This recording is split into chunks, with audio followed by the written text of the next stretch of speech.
ಇವತ್ತು ನಮ್ಮ ನಾಡಿನಲ್ಲಿ ಮತ್ತು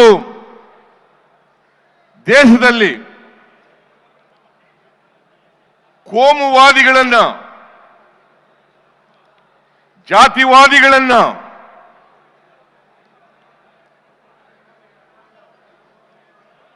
ಪಾಳ್ಯಗಾರಿಕೆ ಪ್ರವೃತ್ತಿ ಇರ್ತಕ್ಕಂಥವರನ್ನ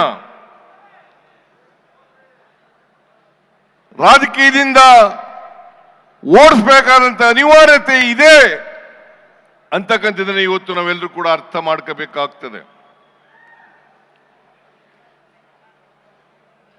ಮನುವಾದಿಗಳು, ಜಾತಿವಾದಿಗಳು,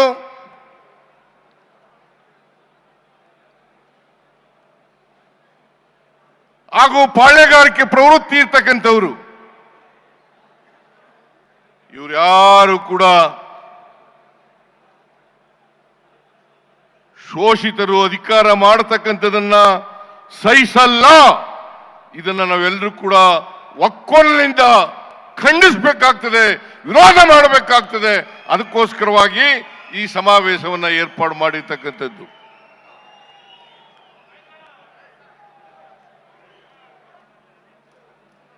ದೇವರಾಜ ಅರಸರವರಿಗೆ ಇದೇ ಗತಿಯಾಯ್ತು, ಬಂಗಾರಪ್ಪನವ್ರಿಗೆ ಇದೇ ಗತಿಯಾಯ್ತು,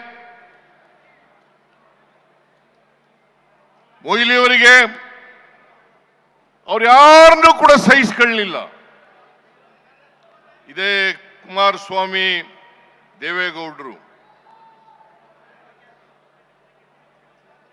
ಧರ್ಮಸಿಂಗ್ ಅವರಿಗೆ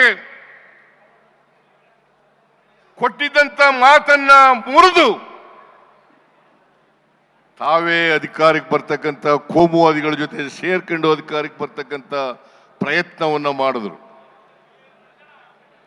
ಅಧಿಕಾರವನ್ನು ಮಾಡಿದ್ರು. 20 ತಿಂಗಳು ಹಂಚಿಕೊಂಡು ಅಧಿಕಾರ ಮಾಡಿದ್ರು.